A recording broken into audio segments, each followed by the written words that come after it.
voted him out. And the candidate that they excluded was his candidate in his political party, a family member. And so that, I think those emails would sort of backed up our theory. Another obstacle for Haitians to vote is the interference of the international community. As we spoke about, Haitians know, everybody, they didn't need Clinton's emails to know the interference of the international community, in particular the United States government, in the results of the 2010 election.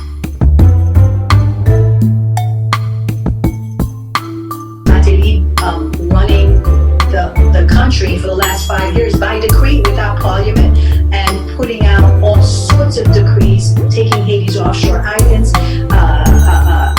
He's added 19 new deputies to a parliament that he never used during the time he was the whole time. So in terms of the evidence that we have, we're asking the United States, how could they allow Mr.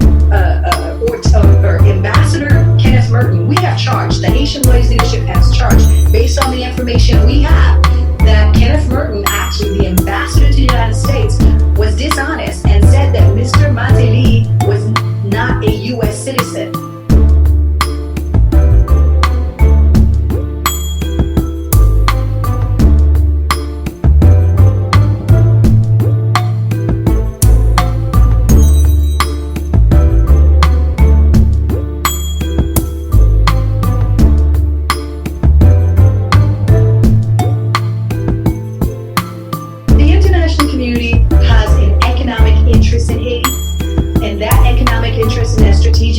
Is hidden by the media, who refuses to look at the fact that Haiti has the largest cache of gold, 20 billion they say, but the geologist in Haiti says it's like about $100 billion. So we're talking about real economic interest, deep water ports. The United States, after he took out President Aristide, built its largest embassy in the Western Hemisphere in Haiti. They have over 1,000 people in that embassy in tiny Haiti. So there's no way they're going away.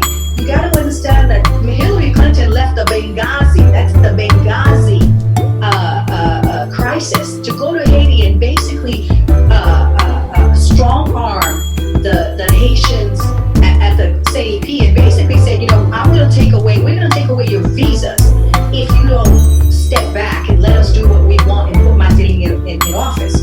Now, at the Haitian Lawyers Leadership and the Free Haiti Movement, we have been struggling forever to let everyone understands that the United States is in Haiti because of its oil, of its gold, of its strategic interest within that Windward Passage next to Cuba and Venezuela. They have set up bases, and all of this is being done under the auspices of the UN and the Humanitarian Front, which is what everyone wants to talk about.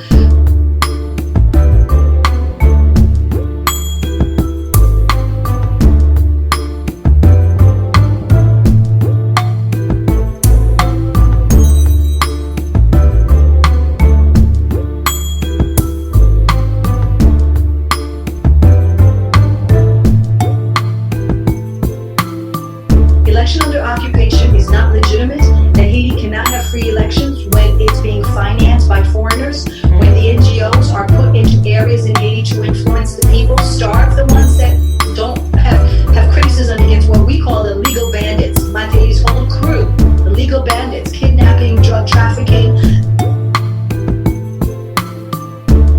One of our biggest concerns as human rights lawyers is that this travesty that the United States is, this facsimile of democracy that the UN, the United Nations, and the OES, and this core group of internationals is putting on Haitians' throat is not worth one life, not one Haitian life, because it's not about us. It's about the international interest in Haiti. It's about Bill Clinton's luxury hotels, sweatshops for South Koreans.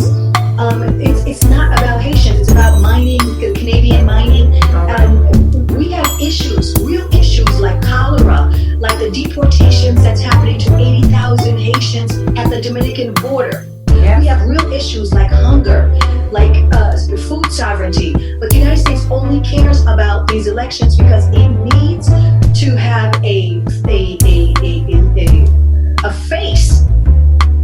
what it's doing in Haiti. So right now, that face is Michel Martelly.